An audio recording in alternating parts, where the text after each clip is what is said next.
Bless us and splash us. We haven't the present we promised, and we haven't even got it for ourselves. Poor column in this one. Welcome to Biblioventures, The Hobbit, Episode 4, Chapter 5, Riddles in the Dark from the Rosenbach Museum and Library in Philadelphia, Pennsylvania. I am Edward G. Pettit, and returning tonight as co-host is Graeme Cheadle. Hi, Graeme. Hey, Edward, how are you? Nice to be here again.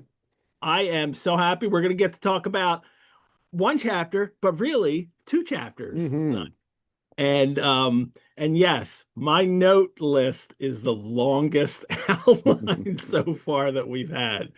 I will do my best not to have this be a 6 hour show, Graham. Yes, I can see that. So I will do my best. I will stay on. Hey, if you crash and gotta go, all right, I'll finish. So I think we can get this done in a reasonable amount of time.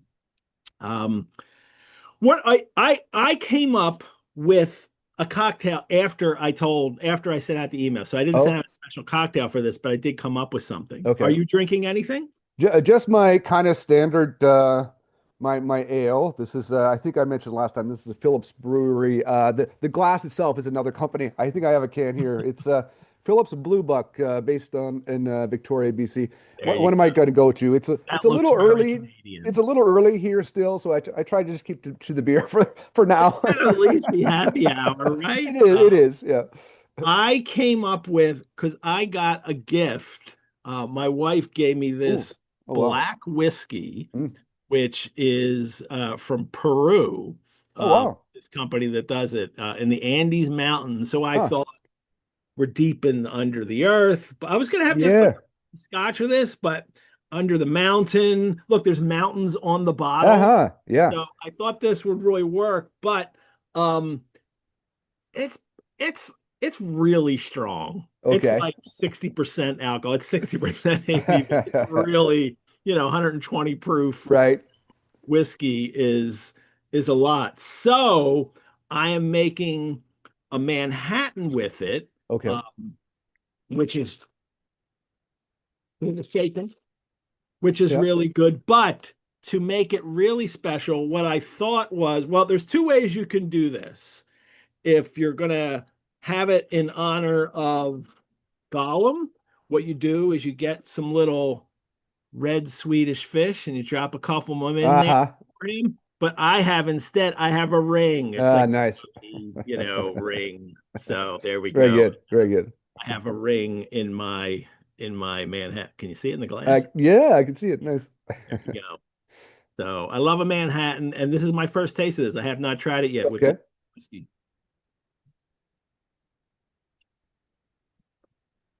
Oh yeah, that's good. That That's good. works. Hmm. Manhattan. How's that not going to work? Yeah. Uh, that is a hard drink to mess up. All Hmm. righty. Well, everyone, I hope you're enjoying something, whether alcoholic or non-alcoholic. Looks like Linda's having a Manhattan too. There you go, Linda. Well, cheers to you. And I hope yours is as good as mine. Always feel free to send me any ideas that you have for drinking during the show, drinking while you're reading The Hobbit. And I'm always happy to hear about those. Thank you all for tuning in to this episode. We bring our Biblioventures series to you for free, and there are many other Biblioventures series you can watch on our YouTube channel. If you would like to support the Rosenbach through donation or by becoming a member, you can do this at our website, rosenbach.org. Your support helps us create programs like this, care for our collections, and then we can continue to do these great shows, which is always a lot of fun. Doesn't pay for my booze. Booze comes out of my own pocket. So you're not paying for that. Don't worry. Graham, before we get started today, I just want to mention something from it's actually two chapters ago. It was chapter Mhm. 3, the short rest where they go to Rivendell, Right. because I think I breezed over Elrond a bit too much. Like we Mm. talked about what it said about him, about the kind of person that he was. Mm. I breezed over this one point about him, and it's Elrond as in quotation marks elf friend. Hmm hmm And I mean, you could talk about how he's half elven, that he's not really a full-blood elf in the whole Lord of the Rings, legendarium, Mm, but he is an elf. He is always portrayed as an elf yeah. and in the book, in Lord of the Rings, in the movie, you see him and you're like, oh, there's an elf for you. Um, but in this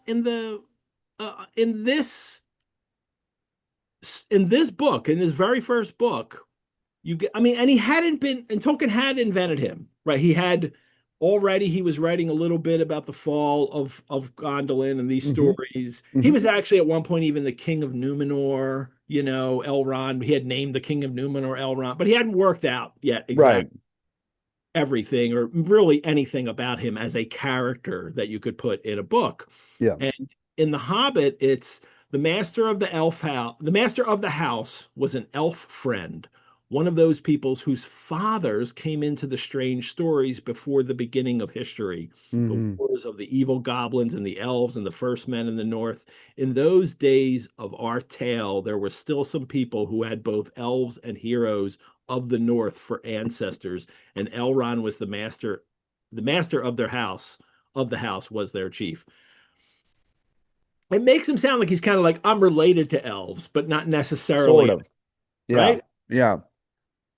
It's it's an early conception of it. Even in the description of it, he was as noble and as fair in face as an elf lord. Not that Yeah. he is That an he elf. was. Half elven doesn't matter. He is, and because he chooses to be an elf, and then Right. but live in Middle Earth for a while. He's got all the powers of an elf. Um, he lives forever. So it's just odd that coming from that perspective, coming from the post Lord of the Rings perspective, to go back and see this, Yeah. Yeah. it was interesting. I think to see It's this first. it's it's a little jarring to see that term especially applied to Elrond because we do see that term elf friend later, more in The Lord of the Rings, where Yeah, it's more hobbits are elf friends, like right, Frodo's and an elf. and Frodo and Bilbo and and they are it's kind of an honorary title that gets bestowed upon non-elves who are very friendly and loyal to elves.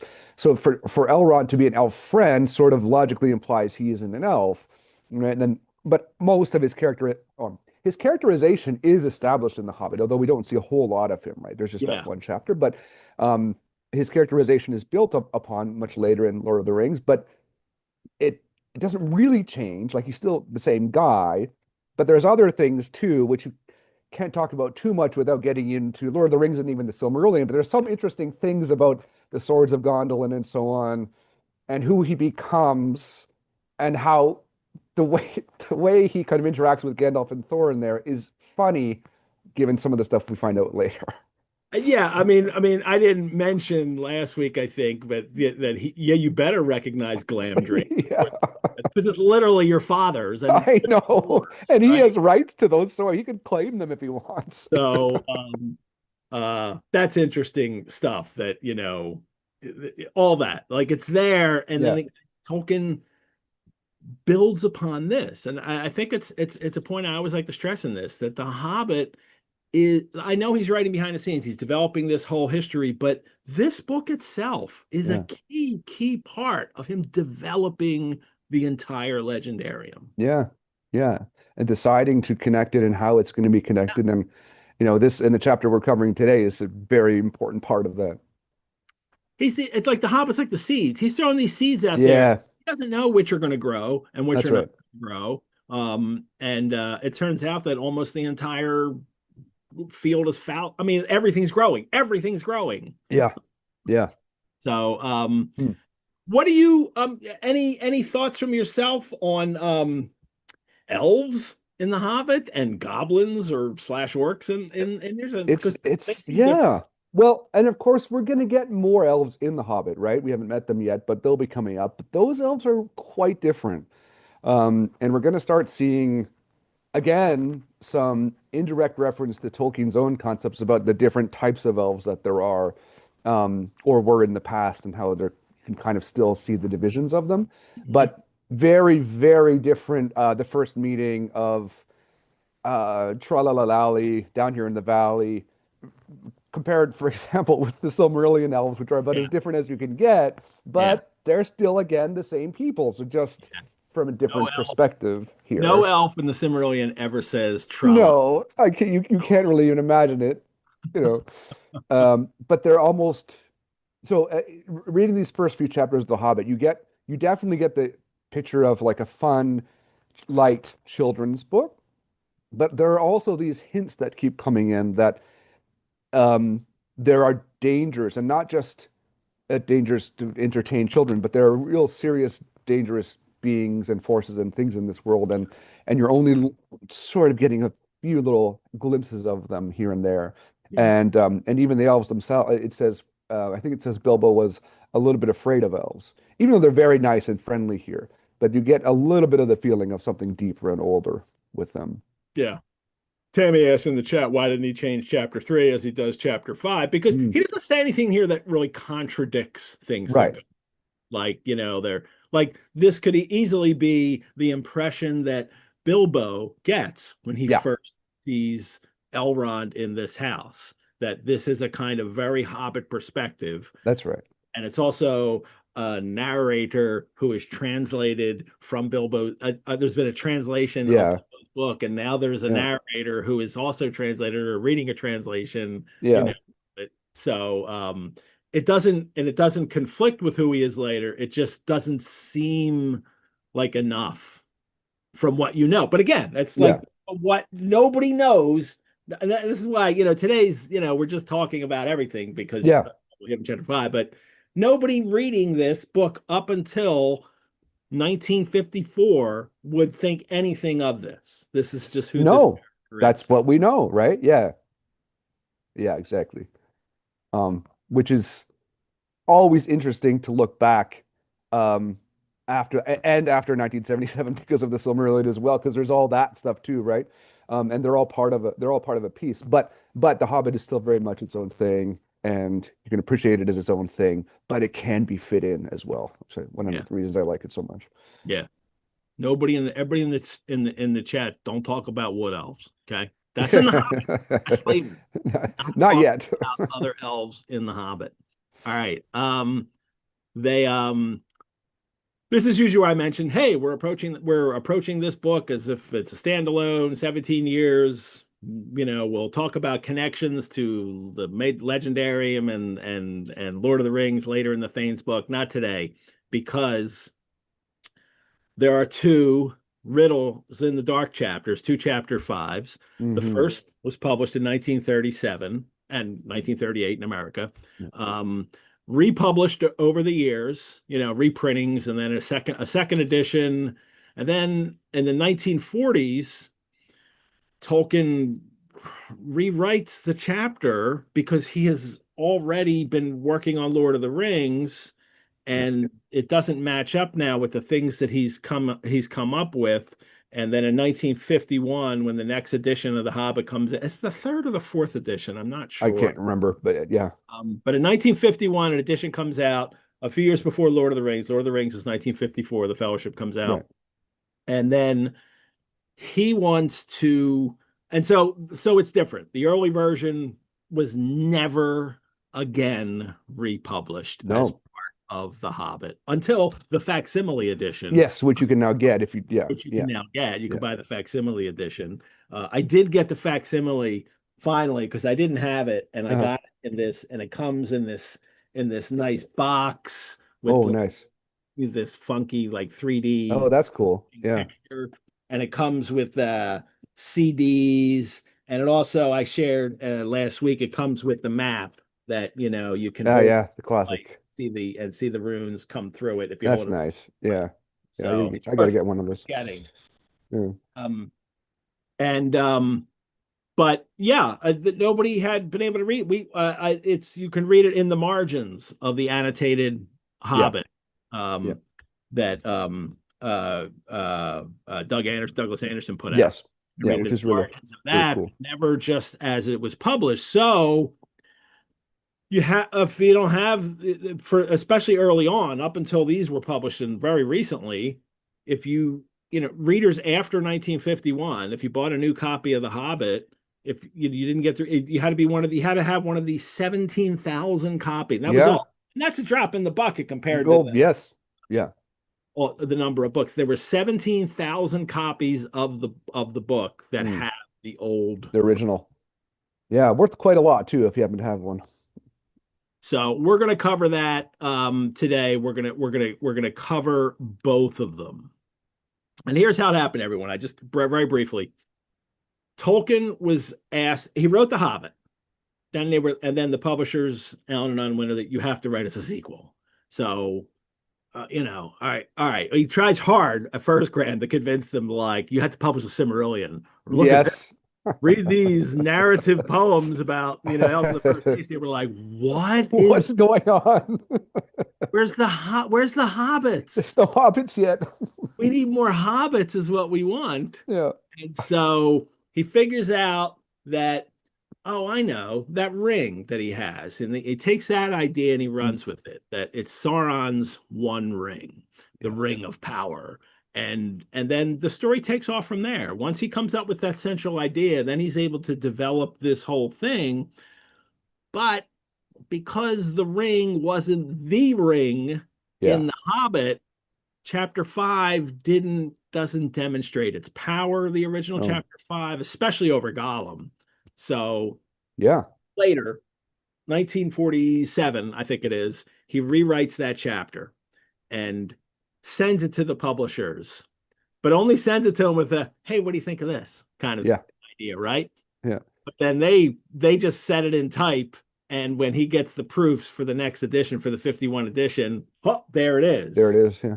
And so he goes with it. Luckily, he just said, he's a little annoyed, but he goes for it. Okay, then that'll be the new chapter.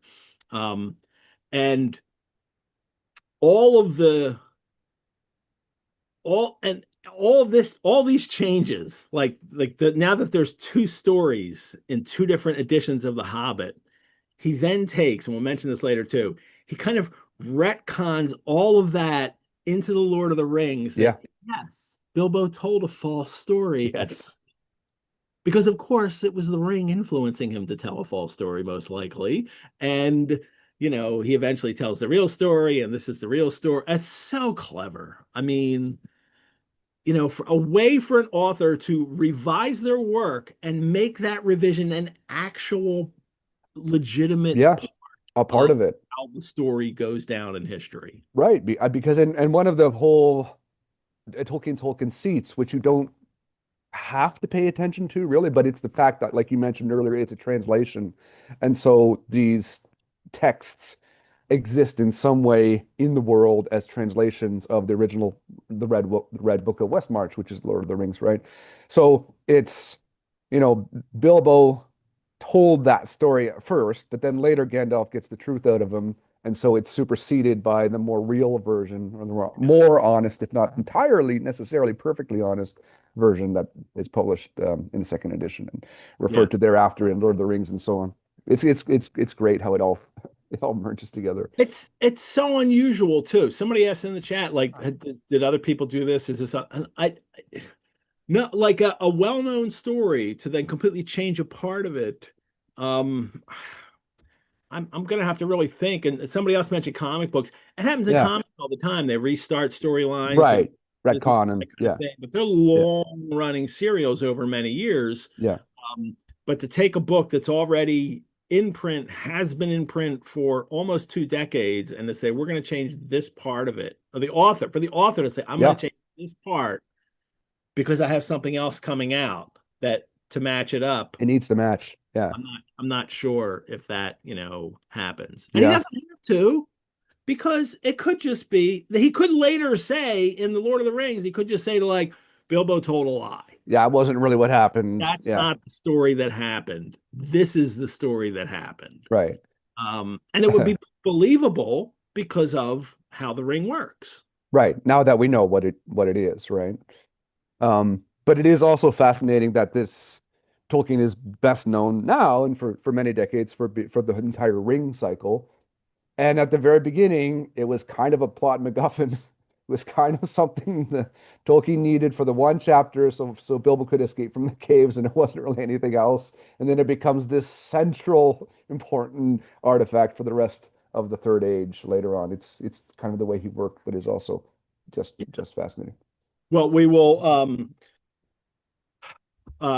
as we read this today, we'll approach it by doing this chapter, this 1937 chapter Mm, entire. We'll yeah, just beginning of that as it and is. through that. I have put on the website, if you go to the Biblioventures Hobbit webpage at the Rosenbach's website, Mm. I put a PDF of I took photograph. I took photographs of our edition, and they came out terribly. So, Ah, so then I just took pictures of my facsimile edition, the British facsimile edition. We have the American, at the real American, not a facsimile, at the mm, Rosenbach. mm. So I made a PDF of this so you can read actual chapter 5 there. I also found online somebody had put up a dual language version, and I put the link out to that and sent the link around to people. It is uh it's not perfect, and I thought it was completely correct, and then I noticed they missed a couple things in it, and I'll hit those today. So, but that's there too, and it's convenient to see that it's almost entirely correct, but especially the big bulk of it that was changed. Mm, mm, And it's good to see side by side like that. You don't have to do what I had to do. I have to create separate Word documents, line them up next to each other, and look at them on my screen and do all this. A different color. Everything's color coded. I mm. got three, four different colors on my two different Word docs to keep everything straight and what was original and what was changed and all of that.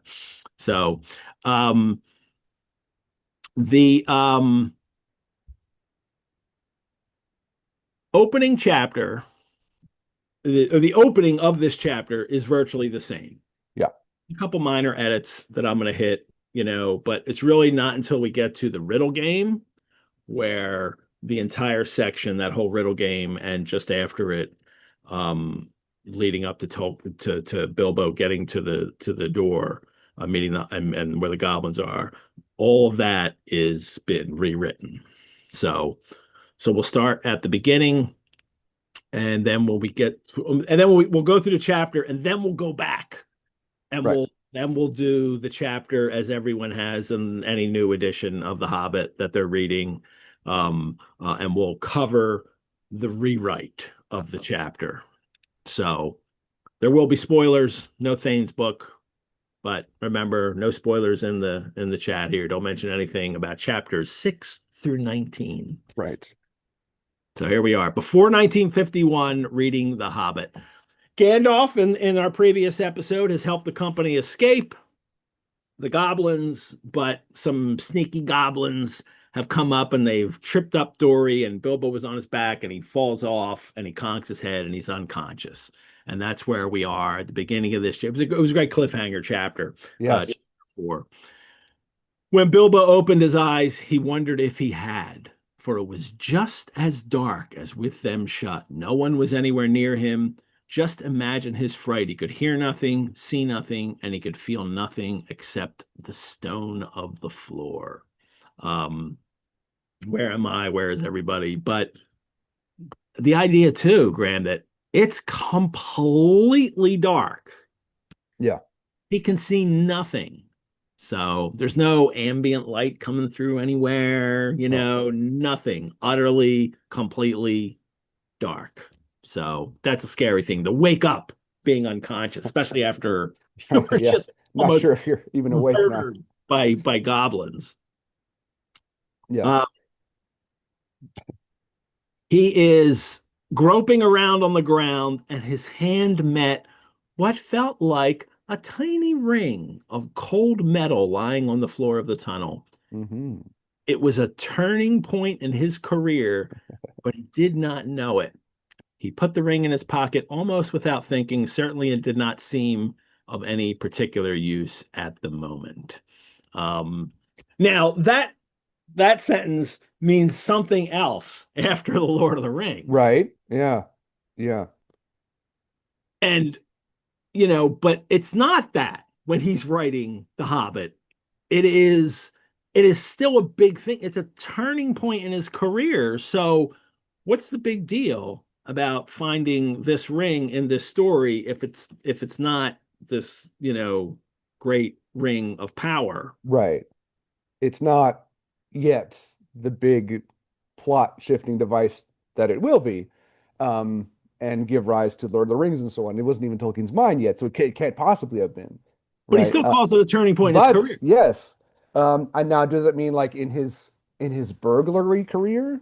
Yes, because he's on an adventure. Now I got an invisible ring that'll make me invisible. Now he doesn't know this yet, but that's No, the turning point because I'm right. now going to be the most powerful burglar in the history of He's a adventures very good burglar indeed. because Yes. I can turn invisible. Um, it gives him an edge, and it's pure, sheer, complete luck that he finds this. Now, I I want to talk. I mentioned this before about Bilbo's luck, but I really want to talk about his luck Mm, this time. mm. Luck, lucky, luckily, 49 times in the whole Hobbit. Mm. It's not a huge amount, but it's enough that it's a word that keeps coming up. And then there's other. He also has other phrases like by accident that he'll use too that you Mm. pick Mm. up in this chapter. But this idea that Bilbo is so supremely lucky, I think, is a theme that goes through the whole book. And actually, Gandalf chooses Bilbo as the 14th member, so the dwarves So don't it's have, lucky. so they're not on, like, he's literally the person who makes the whole company lucky. Yeah, He has luckily found the key to to the troll's that's lair. right. Yeah, The yeah. key there. He finds that. It follows out of his pants. It's just Yeah. and it says in the chapter, it says luckily. Yes, it does. It's just luck that he finds this ring in the dark. Now, this, of course, changes later with the Lord of the Rings because it's not luck when the ring kind of chooses to leave Gollum and go to Bilbo, Right. But that's not what this novel was when No. Tolkien first wrote it. And I think it's evident all through this novel that luck is a theme. Bilbo is the lucky one. That's one of the things that makes him important and valuable in Mm. the adventure. The Mm. dwarves are completely unlucky They sure seem to be. Yeah. so far. They just like walk there. You know, if a dog craps, they're gonna walk right through it. Every single one of them will. Like they are utterly. If there's a banana peel, there'll be 13 dwarves slipping and falling on a banana peel, and Bilbo won't. It So it's notable how, I mean, to go back to that sort of meta fictional level, like if the dwarves read this, I don't think they'd love their portrayal. Especially the proud Thorin Oakenshield, right? And it changes a little bit later the more you go on through the book, but they seem very almost incompetent and unprofessional, or maybe you could say unlucky in the first few chapters for sure. I mean, Bilbo gets them out of trouble, Gandalf gets them out of trouble. They don't seem prepared, particularly well prepared. They have grievances, but they don't have much they're not else. great adventurers. They're No, really they're not. You don't know not. what they're doing. They really don't. They've been working coal mines for the last 100 years. Yeah, yeah, And so but and Bilbo knows nothing, but right. he's lucky. And Yeah, we're reminded of this over and over again throughout the adventure. yeah. Well, again, he thinks of I wish I was back home. I'm in the dark. I can't see anything. Of course, he thinks of frying bacon and eggs in his own Not for the last time. for the time. And he also wanted, that's such a sad line, what had happened or why he had been left behind. Yeah, He yeah. must feel that. Like, Sure. but why did they leave me? Clearly, Yeah. I was with them, and suddenly I'm not. Um, well, he's got his pipe. He finds his pipe. It's not broken. Yeah. Some tobacco in it. He's so lucky. Yeah. Well, there's no No matches. matches. So he can't find any. That shattered his hopes completely. But then he realizes that it would not have helped to smoke right now because striking matches and the smell of tobacco is not what he wants to do Mm, in this place. yes. So, luckily, he doesn't have any matches. Um, which reminds me, I share with everybody, Graeme. I don't know if you saw, I shared on our Facebook group. If Mm, you're not on the Facebook group, it's a lot of fun. yeah. And if you hate Meta and Facebook and all, and like I'm not going to join that, well, just set up a profile and just go on our just go on our group page. Oh yeah. No, I I know a lot of people that do haven't. I that. will. Yeah, Um, I have those. but Tolkien at one, I'm always talking about smoking and Tolkien. And I did remember the name. Well, somebody had told me in the chat too. The name of his tobacco that we know he used was Capstan Navy Flake Blue. There's a blue Hmm. and there's a yellow. But Okay. Capstan Blue is what he smoked. Here's a tin I had of it. It's now and now holds my dice. Oh, nice. Yeah. Not that I play much anymore, but I still have that. I keep my dice in my Tolkien tobacco tin. Nice. Um, and I thought it was unavailable, and it is available again. I did know Oh. I can get it again. So at some point during the show, I will smoke Tolkien's tobacco a brand that he smoked. Hmm. So um when I get some more in. But he's so tied to tobacco that at one point in his career, and this is the link I shared, he did some extra work on the side for Linguaphone Institute. Oh, I think I did see this. Yeah. And there were records you would get that you would play and listen to people speaking conversational English Right. to learn English. And there's a couple recordings of him that exist, and he did it with one of his friends whose name I can't remember. Hmm. It's on the link I put out there, and you can find it online. And the one thing that they made, the one record they made, it was called "At the Tobacconists," and and it's talking about what you see in a tobacconist, and it's Uh-huh. fun. It gives a little intro about like what a tobacconist shop is like, and then somebody comes in and he plays the tobacconist. He's like, "Oh, sir, what do you have? I'm looking for this kind of. Oh, what kind of tobacco would you like? Oh, I would like this. Would you like any cigarettes?" It's funny to listen to. It's very much like a conversational Yeah. language, recording that you've probably done if you've ever, done a language class. Right. Yeah. But nobody talks about tobacco shops anymore. Probably not. Yeah. They almost don't exist entirely. Yeah, there's very few specialized ones here and there, but yeah. Yeah. So, um, but it's fun, and you can listen to that, and I think there'll be a link in the. Oh yeah, there's a link in the chat here too. But you can also find it on our Facebook group page for Biblioventures, the Hobbit. Well, anyway, Bilbo still has his dagger, the little dagger that he got from the trolls. We're not naming it yet, people. Right. And and then he can see that it glows because it's an elvish blade, but it's not a big glow. Goblins are not very near, and yet not far enough. There's a Hmm. little bit of shine to it. So, and he's comforted by this that he has this blade. And Graeme, he says and it's his point of view. It was rather splendid to be wearing a blade made in Gondolin for the Goblin Wars, of which so many songs had sung. Of which Hmm. so many songs had sung. Does he know songs about Gondolin? Is that what? Yeah, that's interesting too because it's unclear how much hobbits in general, or even Bilbo in particular, knew or cared about the wider world, much less ancient history of that world. I think this line is suggesting that even many, many centuries later, this was still a sort of legendary thing that was known in the world. And right, and the goblins themselves certainly know those particular swords. Now, how they remembered particular swords over multiple generations, I don't know. It's never really explained, but somehow they're legendary even to them. So Bilbo must have at least heard of these of the name, right? Maybe he wasn't a lore master, but yeah, that's another interesting point. Well, Elrond told them that they were from I mean, Elrond Sure. gave him that information, but the Yeah. fact there were songs. Maybe that's what they heard at Rivendell. Maybe they Maybe were their songs literally sung there, they following did Gondolin hear or whatever. songs. Yeah. Yeah, they did Yeah. hear songs at Rivendell, so maybe that's the kind of real link here. That if he was going to hear these songs at all, Well, we know that he had a perfect opportunity for that because the elves were singing They're there songs. for a couple weeks. Yeah. Yeah. Yeah. So they mentioned that they sang songs there. So that's where he could have heard that. Um, then it is he's trying to figure out what to do, and I love this. Go back, he thought, no good at Mm. all. Go sideways, impossible. Go forward, only thing to do. Mhm. On we go. That's the exact same thing Gandalf said in the last chapter. On Right.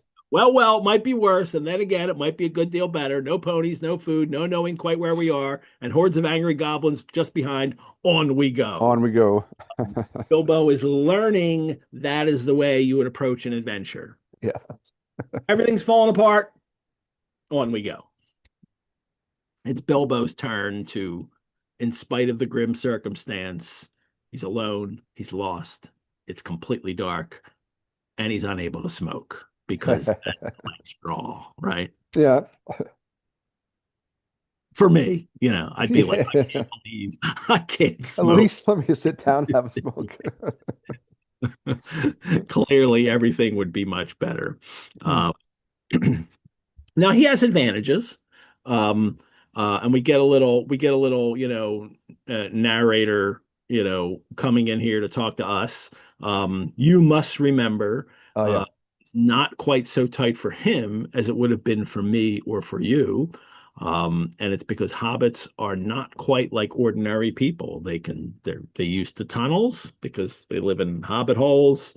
They can move quietly, hide easily, and recover wonderfully from falls and bruises. Mm. They're sturdy. Um, Yeah. so that's a good thing on an adventure, obviously. And they have a fund of wisdom and wise sayings that men have mostly never heard or Or have forgotten. forgotten long Mm. ago. Um, I don't know. That almost sounds ironic. Like, really? Huh. That's not what I've been set up to believe about Hobbit so far. This kind of no adventures. We like Mm. stories, but we just like to Stay not at do. home. Yeah. Yeah. Like their sayings would be, don't go on an adventure. Yeah. Yeah.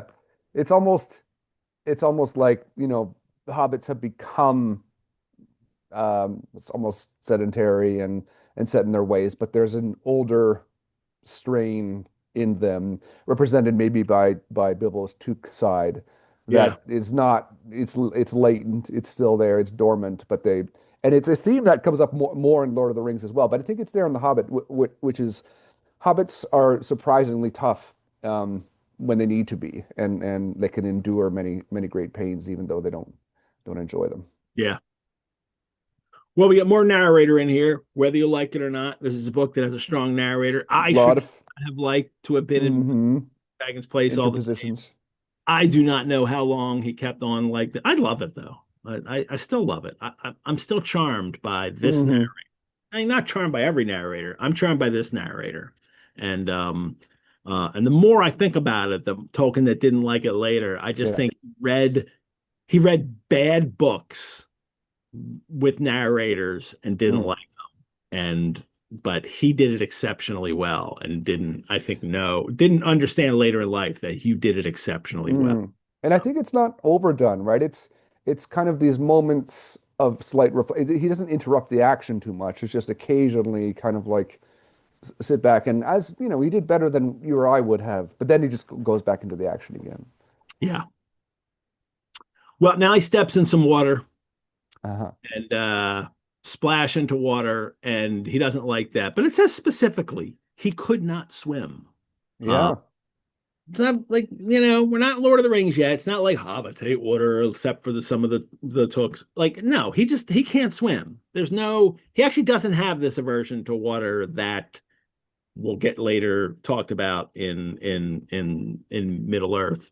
Um, and here it just says he can't swim, but what he's really afraid of are I'm in under a mountain in the complete dark and it's Mm. water, and God knows, Iluvatar only knows what is in that water, Yeah. right? Nasty, slimy things with big bulging blind eyes wriggling in the water, strange things living in the pools, in the lakes and hearts of mountains. wait, there is something like that. Yeah. As he'll find out. He's afraid of exactly what he could encounter in the Yeah. dark, in the water. And it is deep down. You have that? You have it there? You want to read that? Deep down Let's there. see. Go ahead. Let me just find Oh, exactly the you gotta read the Oh, yes. Right. The original one, right? and there's a Okay. couple lines that aren't in there that you might have because I sent them to you, but they're not. Now let me, okay. Deep down here. Okay. Oh, yeah. Here we go. No, I believe I'm in the right one. Let's see. I'm Okay. gonna Now read it. I I'm think gonna I'm in read it. the, Deep I think deep I'm in, down here oh, you got it? by Okay. the dark water lived old Gollum. Uh-huh. I don't know where he came from, nor who or what he was. He was Gollum, as dark as darkness, except for two big, round, pale eyes. Now, I'll just read that so far. That's the exact text from the 1937, 38, and up till, up to before 1951. Now, there are two things added later that if you have any addition now, you'll have two things added. And that's deep down here by the dark water lived old Gollum, a small, slimy creature, Yes. and as dark as darkness, except for two big round eyes in his thin face. In his Yes. thin face was also Yes. added. But those are not, this is where it gets complicated. Those are not actually added. Those two phrases, small slimy creature and in his thin face, are not added in 1951. They're added in 1966. Mm. Even later, Tolkien looked at the text and said, I'm going to make some changes here. Um, and but probably, Graham, why did he probably make those changes later? So these particular changes, as you can probably see, don't really change the narrative or anything about the Yeah, nature of the ring or anything like that. But in the 50s and 60s, as the Hobbit became popular internationally and was translated to many different versions, there were illustrated versions, and almost all of them, notably the Swedish version, but others as well, the illustrators drew Gollum 3 to 4 to 5 times the size of Bilbo. yeah. And this He's like a frustrated like giant. a giant creature. And you can look at I think Toby Janssen and some of these other artists, and it frustrated Tolkien. But then he realized he never actually says that Gollum was small or roughly Bilbo's size, and it was in his mind, but it's not mentioned. And since Gollum has this kind of dramatic narrative effect and a scary kind of creature, it may as well be that he's large, but he isn't, right? So there's two little lines in here clarify that. Yeah. He wanted to kind of let people know that he's not this giant creature that you're all seeing pictures of in all these illustrated editions. Like, Yeah, I want to make sure that people know that he's small and slimy. yeah, But in a thin face. He wants to kind of yeah, really get this idea of what he is, especially by 66, when he knows he's had the ring for all these years and of right, course be emaciated by this time. But he wants to give the people the idea that this is what he really looks like. And then he has that other line right in the middle of that there too, which I love. I don't know where he came from, mm, nor who or what he was. mm. That is 1,000% true for the Tolkien writing the At the time, 1937 right, original edition of this. He has no idea who he is right, or what he was. Um, and he will then go on to develop it, which is what he always does anyway. He comes up with things or words, and he's like, let me create a story around that. right, yeah. He eventually very much does know who Gollum was and where he comes from and his original name and all kinds of other stuff, but not then. But not when he first writes No, this. other than his size, but yeah, Yeah, yeah, and just this description of him. He has large feet, he has pale lamp-like eyes, um, and that's kind of it, yeah, right? yeah. That's all we know about him. Well, where he's small and slimy and thin face for your more modern editions. But also he liked meat. Um, He liked meat. Goblin he thought good when he could get it. And he talks about how he would throttle them from behind and he would lurk down in the mountains. And Mm. even the goblins think that there's something unpleasant lurking down there Yeah. where Yeah. I found. So you thought goblins were bad. Even they They don't are. like going down there. So he's not he's not a good creature. It's No. this is he's still on the lines of goblins and trolls um in this. And Tolkien did this is in History of the Hobbit that John Rateliff put together. He found in the Tolkien's papers that are in the Bodleian Library, he did write up a full description of Gollum. Now, again, this is a Gollum from later, but I want to add it here now. Um, and from later, I mean from when he's developing Lord of the Rings. After he's developed Lord of the Right. Rings. And this is Gollum was, according to Gandalf, we don't need to read that. His hands were therefore more, he's talking about um, his feet are webby, like a swan's, but had prehensile toes. He was very thin. In the Lord of the Rings, emaciated, not plump and rubbery. He Mm. had a large head, a long, thin neck, very large eyes, protuberant, thin, lank hair. These are the ways that he's now like I'm like this is specifically how he looks. But I Hmm. love this part of it. Gollum was never naked. Right. He had a pocket. Yeah. He evidently has black garments on, and we get Uh, those descriptions in Lord of the Rings. yeah. Actually, he actually has black garments on. His skin was white, no doubt, with a pallor increased by dwelling long in the dark and later by hunger. But Mm. but the fact that he also wanted to point out in his notes that he's got pockets. Okay, Yeah. And find I that mean, it was dark down there, but you think Bilbo may have noticed if he had been naked. yes, and it's so dark that well, it is dark. But I love also the description of Gollum himself. He's as dark as darkness, Mm. except Mm. for two big round pale eyes. Right. And those eyes aren't just, they're not just shine, they're literally lights because we're in the dark. And he talks about how his lamp like eyes, and later when you can see them too, there's no light shining in them to make them reflect anything out. Mm. He has his eyes literally They're luminescent. in Yeah. they kind of Yeah. they kind of project light out of them. Somehow. Yeah. So that is what he was. That's the kind of creature we're looking at. Okay, Hmm. he lives on a slimy island of rock in the middle of the lake, and here he comes. Um, uh, uh, Bless us and splash us, my precious, with like four S's. Yeah. Um, I guess it's a choice feast, at least a tasty morsel it'd make us, Gollum. And when he said Gollum, he Mm. made a horrible swallowing noise in his throat. That is how he got his name, though he always called himself my precious. Mm. Um, Two things going on there, Graham, right? Number one, how he gets his name, Yeah. Gollum, Yeah. uh, and the precious, right? He's Yeah. not talking about a ring, right? Not yet. No, he's talking about himself. That's the Yeah. name he uses for himself. And of Yeah. course, he talks to himself all the time because he's alone and under the mountain and No one else to talk to. himself Yeah. talks to himself, and he refers to himself as my precious He as he talks. he also seems to really, really like S sounds in general.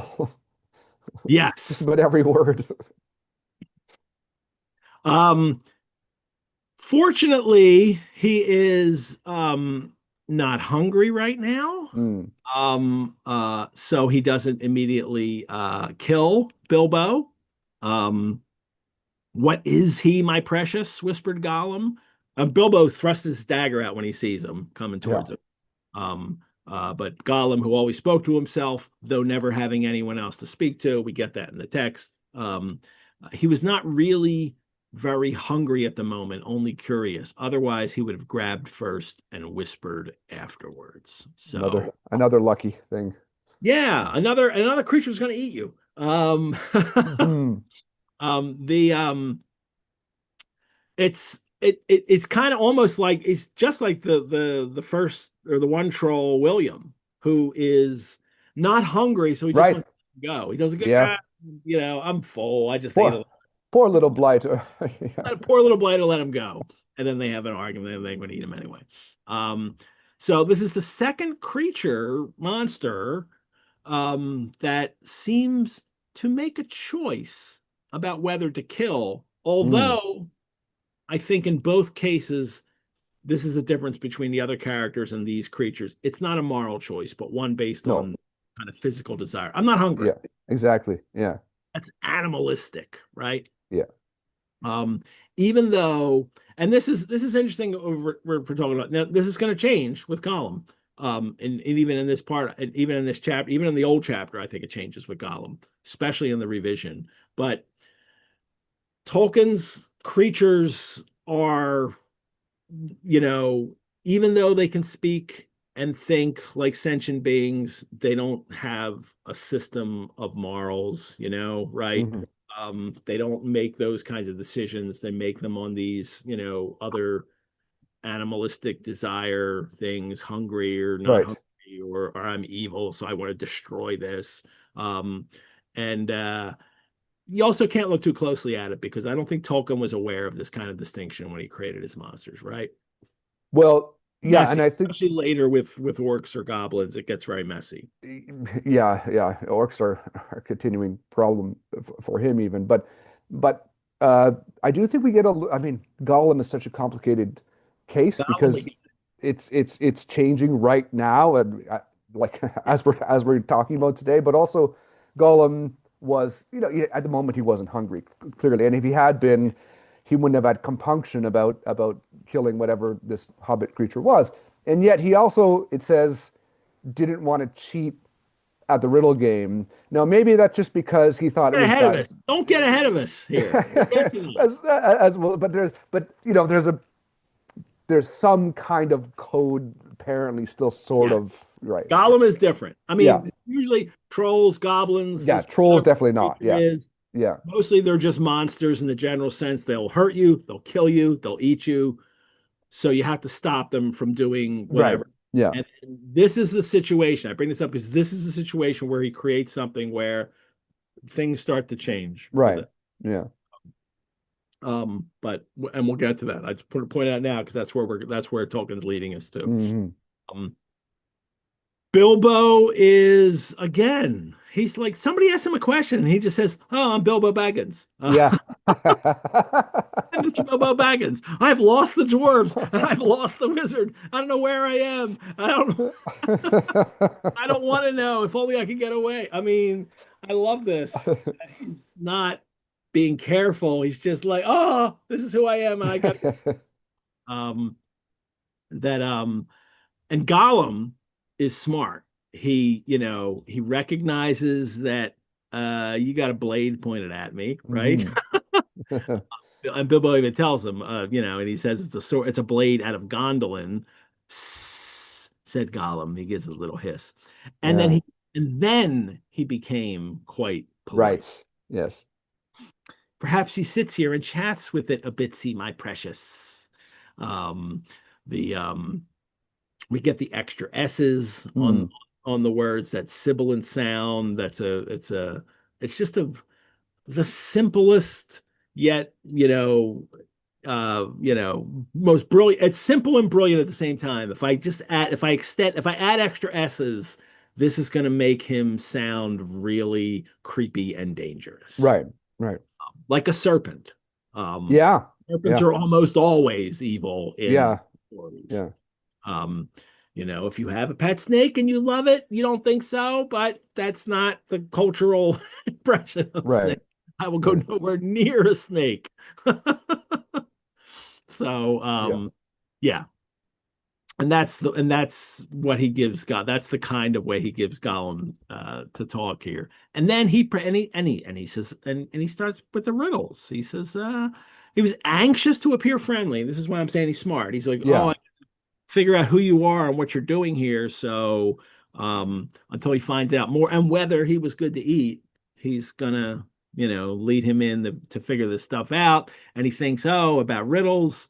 The only game he had ever played with other funny creatures, Mm, sitting in their holes in the long, long ago before the goblins came and he mm. was cut off from his friends far under the mountains. Now, there will be a change in those lines later. That's one of they're one of the lines that I think that dual version, that side by side version Right. of this. Didn't have, right. Yeah. That's actually changed later, but Uh-huh. well, I'm not going to tell it now, but I'm going to get to that later. But for now, he used to play these riddle games with other funny creatures before the goblins came. This is his backstory. The Right. goblins came and they cut him off from his friends far under the mountains. We still don't know who the heck he is, how he got. Yeah. Does this mean that he lived there and the goblins came and he was stuck there, but his other friends got away? Or like, it doesn't explain it, but it does say that he wasn't always like this. He had friends and he played riddle games with them. And the goblins are the bad guys here, not Gollum. Right. He just likes to eat. That's all. He just likes meat. Yeah. And you vegans, vegetarians aside, I just like meat. It's nothing. I don't think Right. I'm Right. wrong because I, want a hot dog or a Hobbit. I'm not eating goblin though. That's for sure. Yeah. Yeah. I feel pretty hungry. Well, this though is the first real change in the 51, so that that about the goblins came, but Right. again, I'll get into that later. Bilbo has some questions. Oh, he has the same questions. I should read my notes better. He has the same questions about now. No, he's wondering whether he was quite alone, whether he was fierce or hungry, and whether he was a friend of the goblins. This is what Bilbo wonders about Gollum. Like they're in the same position here. We're two creatures meeting in the dark in a mountain. The one wants to know, who are you? Where are you coming from? Are you tasty? Hmm. And Hmm. then Bilbo's wondering, are you a friend of the goblins? Are you alone? And are you hungry? Um, Yeah. The important questions. Bilbo knows he could get eaten by people he encounters. That's the kind of Yeah. adventure he's on. I could be eaten. Now this is when and the Gollum asks him a riddle. Bilbo's like, sure, ask a riddle. And he asks the first riddle. Before we do the first riddle, Hmm. let me take this moment to thank all of you for watching this episode. As a nonprofit organization, the Rosenbach Museum and Library depends on the generosity of friends and supporters like you to keep programs like this free and accessible to thousands of fellow biblioventurers worldwide. I hope you will consider supporting the Rosenbach and this show by donation, which you can do at our website, or by becoming a member. Membership gives you free museum admission, discounts on programs and courses, and early access to registration.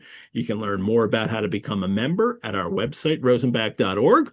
And we have a great many programs and courses at the Rosenbach, including many online. You can still register for many of our online reading seminars. And the one I'm going to highlight this week is for special interest to people watching this show is a course called The Medieval T.S. Eliot. Hmm. Do you read any T.S. Eliot modernist poetry, Graeme? I Same period. don't know if I have. Yeah, maybe a little bit. It's vaguely familiar. Well, in this course, Dr. Mary Alcaro will lead this, looking at the medieval works and events that inspired T.S. Eliot in Hmm. his works himself. Hmm. The assassination of Thomas Becket, the 12th century Archbishop of Canterbury, and the T.S. Eliot writes a play about it in Hmm. verse, The Murder in the Cathedral. The writings of the mystic Julian of Norwich, the Arthurian Grail cycle, the Canterbury Tales, Hmm. T.S. Eliot, I thought he was a modernist writer. Is he just like his contemporary J.R.R. Tolkien, mining the medieval world to inspire his works? This is going to be a fun course. I'm really going to enjoy this one myself. Hmm. You can register at rosenbach.org. Other seminars coming up include Shakespeare's Green Worlds with Sir Jonathan Bate, Stendhal's The Charterhouse of Parma, Dickens's Bleak House, which is so close to being sold out. Hmm.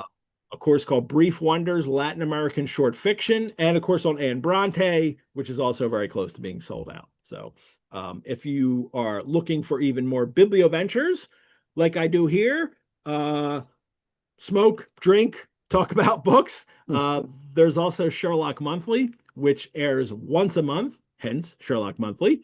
And we cover one Sherlock adventure at a month in the order they were originally published. You can watch all our previous Biblioventures episodes on the Rosenbach's YouTube channel. There's also Dracula, Frankenstein, Jane Eyre, Pride and Prejudice, the Sherlock Holmes, Pickwick Papers, Jekyll and Hyde, Christmas Carol, and I love creating these shows for you guys, and I love doing them, and I'm so happy you watch them, and I'm so happy that you support us so I can keep making these things.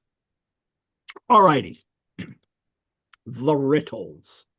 Uh, um, riddle me this. That's different. The riddles, he proposes a competition. Now, very shortly, we'll get a change, but not yet. First, Gollum proposes a contest here. He has a little one about the mountain. What its roots as nobody sees, taller than trees, up it goes, the ever grows. Oh, it's easy, it's a mountain. It's like it's like Gollum's the con man. He's like he's pulling him in, like, Right. Look how easy oh, this is. you know that one? Oh, I'm not going to be able to beat you. But Cool he short. proposes this game and he says it's a competition and it is if I win, I eat you. And if you win in the original version, if you win, you get a present. That's what it is. That's a change he'll make later. But Yeah. for now, it's so it is still dangerous. It's not like Gollum is this friendly guy, like, oh, let's have a game. And no, it's like if I win, I'm gonna eat you. So there's danger involved here. But if you win, you get a present. And Bilbo, he can't disagree. I mean, he's in no position to say no, right? No, I guess not. And then he comes up with a poem or with a riddle, and on they go. Now, this whole riddle game, I mean, riddles go back forever. Yeah. Like this is one of the things that humans have done. They tell stories, but there's an early form of humans, interacting with each other is to tell riddles. There's Mm. classical mythology riddles. The most famous is the riddle of the Sphinx, obviously, but they can go back even further. The and Tolkien though is most familiar with or is very familiar with Anglo-Saxon riddles written in Old English, and Yeah. there's about 90 of them that exist. That have been preserved. Yeah. There were riddles in the Anglo-Saxon world written in Latin by clerics before these, but there's a 10th century manuscript, the Book of Exeter, the Mhm. Exeter book, and then has about 90 in them. And Graeme, do you know that there are some of them that are kind of, well, they're obscene. Yeah. Yeah. There's some there, and that's those, and they're like double entendre kind of things, like, Right. oh, long sharp sword, and I'm gonna long sharp thing, and I'm gonna stick you with it. What do you think it is? It's a sword, but it's also a penis. Right. Like, Yeah. they're funny when you read them, Mm. and you can find these riddles online, and it's something that Tolkien's aware of, that this riddle thing goes back, and so he's crafting some here. In his life, he crafted riddles in Old English as Hmm. well, and published a couple. Right, he published a few Yep. Yep. Old English riddles, and so this is the game that they're playing. This kind of, falls in with the kind of stuff that Tolkien likes to do, or the kind of world that he likes to do. And is this the point, or is it No, it's after this. No, we still got to go through the riddle game. Yeah, The, a the little bit real more. change. Yeah. Um, so this is still, if you're reading regular, this is what you've been reading. Um, Bilbo needs to worry about getting eaten, though. This isn't. there's a consequence to this, and Hmm. he's got to he's got to think of them, and he has to come up with them quickly. The first one is about teeth, and Gollum guesses it right away, even though he says, "Teeth, teeth, my precious," and we has only six. Um, and uh, and then Bilbo comes up with one that he really thinks he won't get. Um, and it's the one on the daisies. He's Uh-huh. like, not gonna know. This will puzzle the nasty little underground creature, he thinks. Yeah. And and he's thinking about it. Bilbo was beginning to wonder what Gollum's present would be like. Yeah. Like, you might not want your present, but little does he know what this present is it would actually be a good thing. Um, and Gollum's wondering, you get the more than my precious there, which is an entirely different ring, once you do Uh-huh. for the rings. Um, and then thinking of this riddle reminds him of it says they reminds Gollum of days when he had been less lonely Mm. and sneaky and nasty, and that put him out of temper. So tiniest little bit of a backstory, like you Yeah. always maybe you were, or at least were less lonely, not It's at some point. Yeah. and less sneaky and less nasty. So it's Mm. not completely exonerating him from a past. Um, and he also is getting hungry as this game goes on. Um,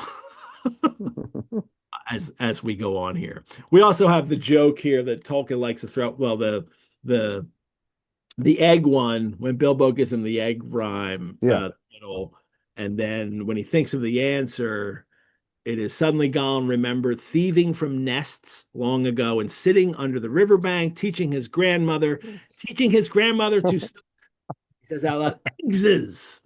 Yeah. And not an expression I think that people are familiar with as much anymore to teach Not your as much. Yeah. suck eggs.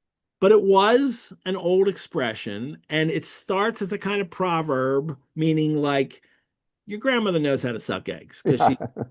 like that's something you don't like. That's what it means. Like you're not, it's useless to teach somebody this. But over time, and I think especially probably because it was sucking eggs, it becomes a kind of rude. Like, Yeah.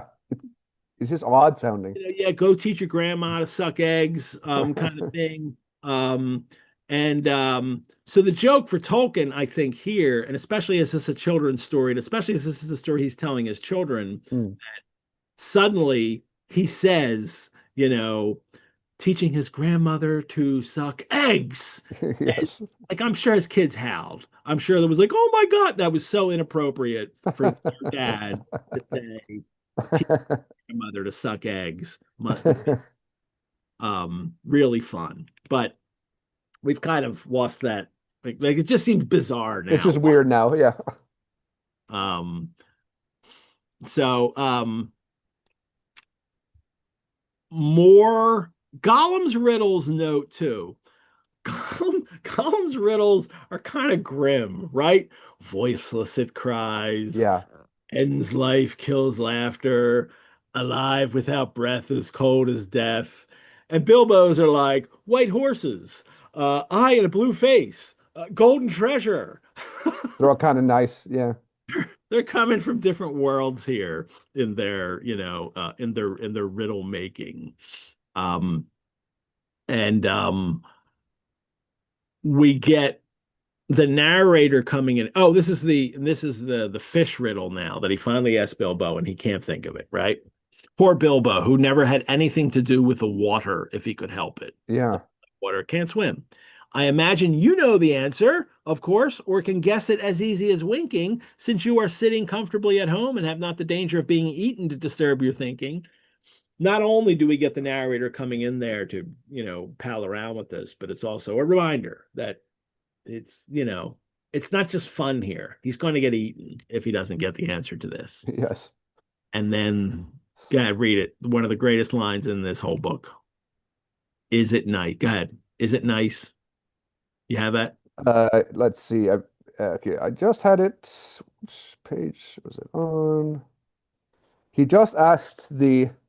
After I'll lead you into it. After a while, Ah, here it is. Right. at Yes, I got it. this Yes.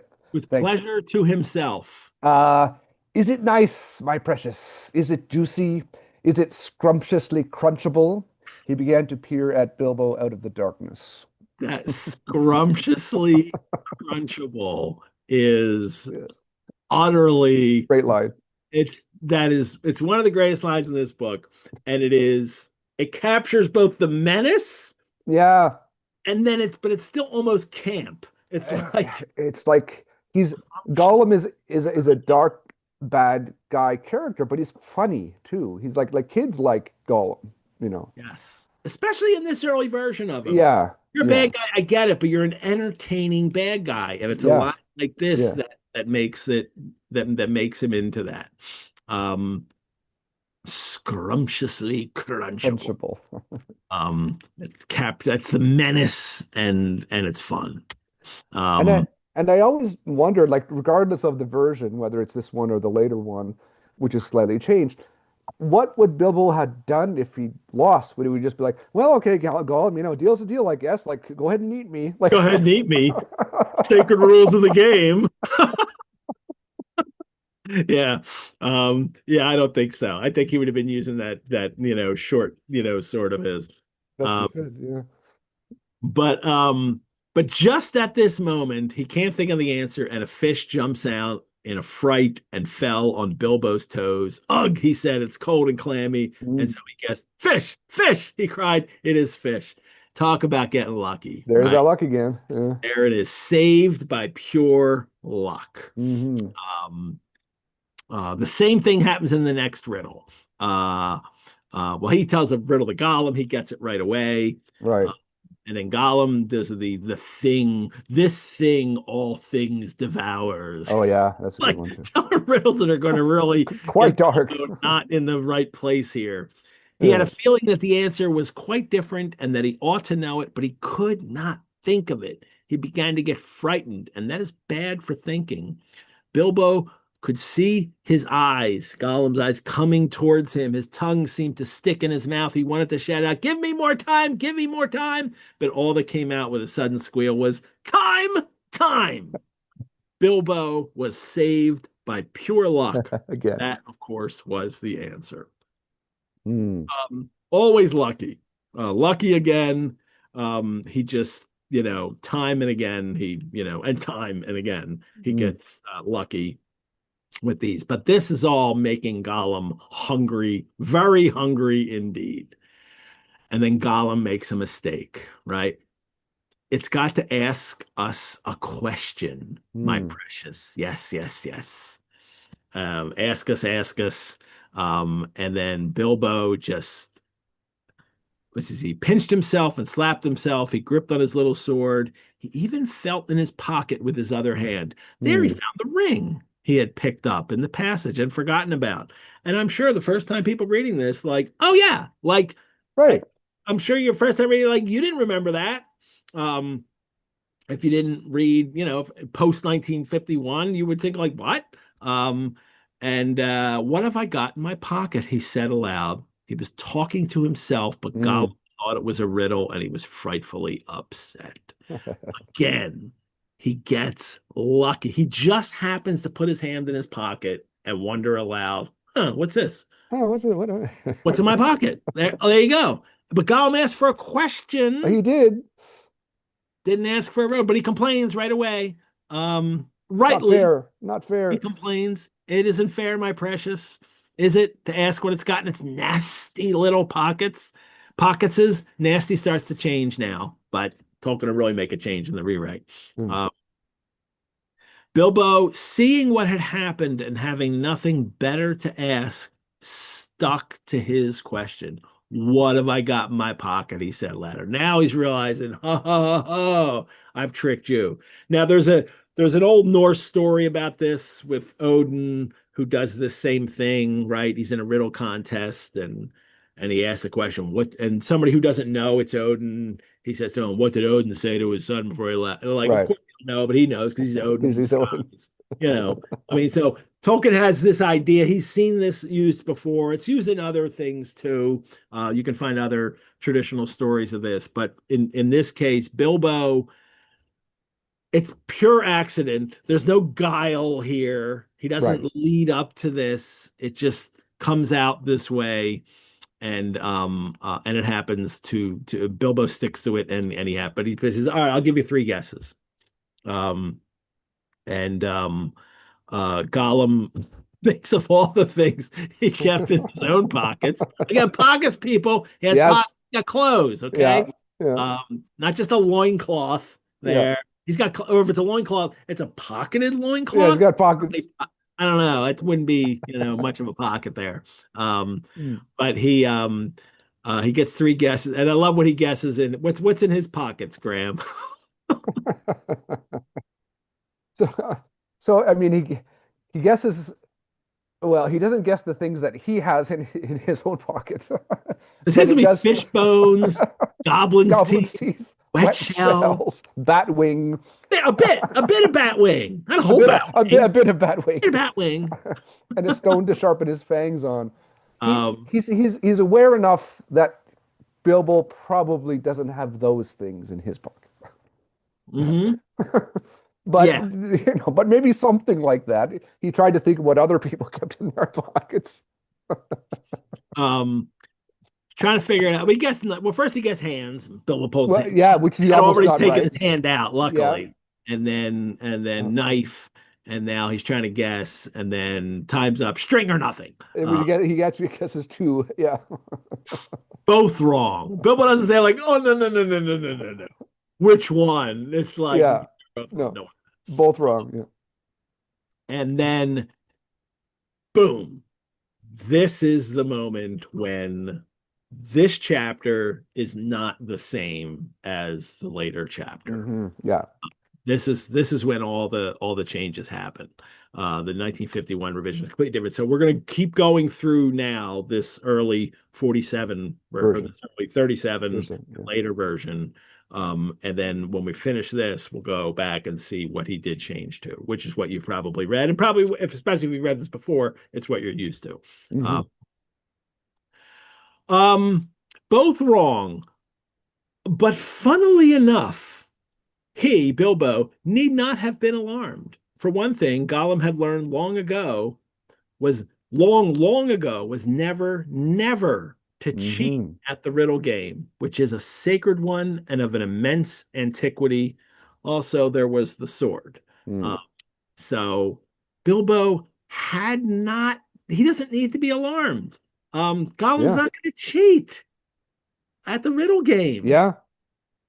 Ancient authority. This is like a sacred game, which also leads you have to think, well, but did Bilbo cheat? I mean, kind of. I mean, that's an interest. I mean, they kind of Tolkien kind of follows that question up in Lord of the Rings a little bit. And here it's, in this version, it's he felt he had won it pretty Yeah. fair and in very difficult circumstances too. So that kind of idea that like Bilbo thinks it's fair. Look, I'm in this awful circumstance. You Right. said, and I asked it and you didn't And ask you it. Like, accepted it. there you Yeah. go. Yeah. So didn't say like, no, no, no, that's not a riddle. You have to ask only a Right. riddle. Right. Like, as long as we went on, this is it. Once you try. Yeah. Yeah. Yeah. So what about the present? Asked Bilbo. Not that he cared very much, but Mm. he had won it pretty fairly, very difficult circumstance.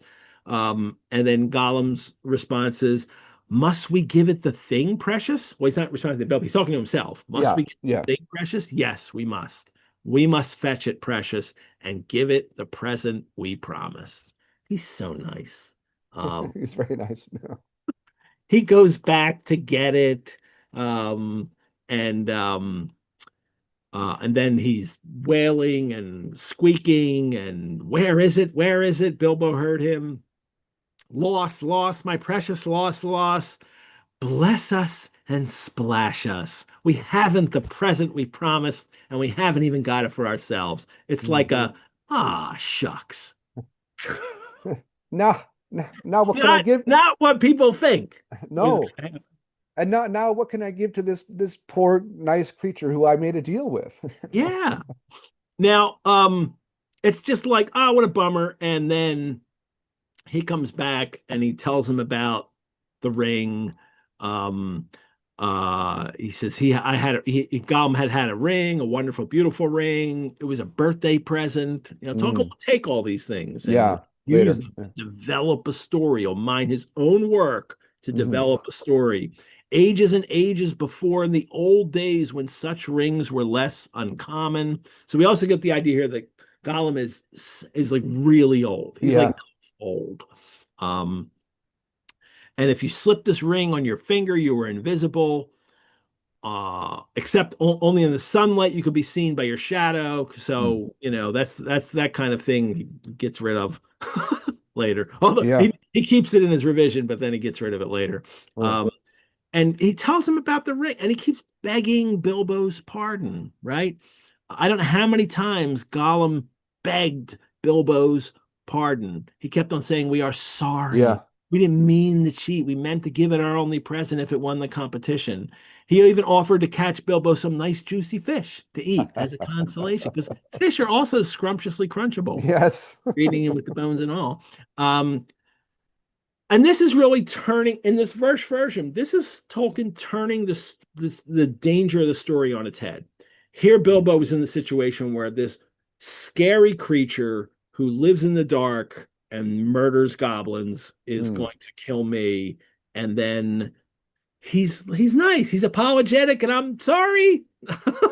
I didn't mean to cheat. I meant like cheating me. Like I did intend to give you the prize. It's all my fault.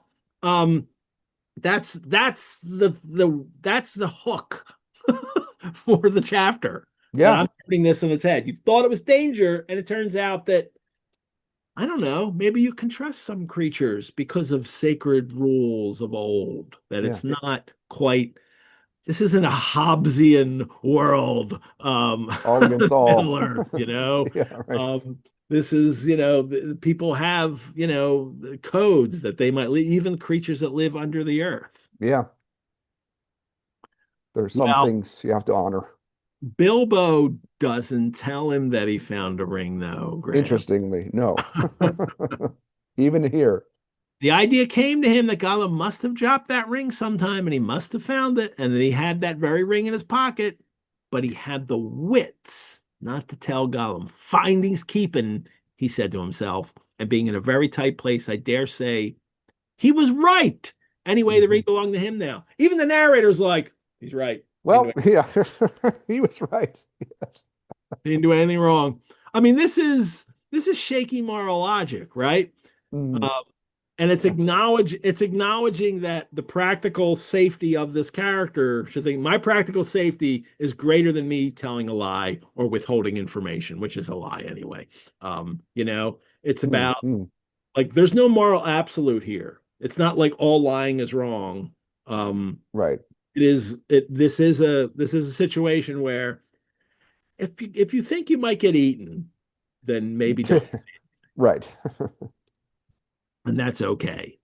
Because and the narrator even agrees.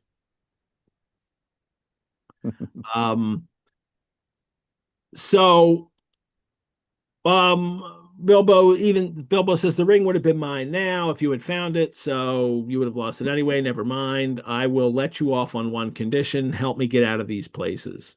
Um, Yeah. Gollum had to agree to this if he was Mm, not to cheat. mm. He still very much wanted to just to try what the stranger tasted like. Just try him. Now, just a lick, but he had to give up all idea of it Mm.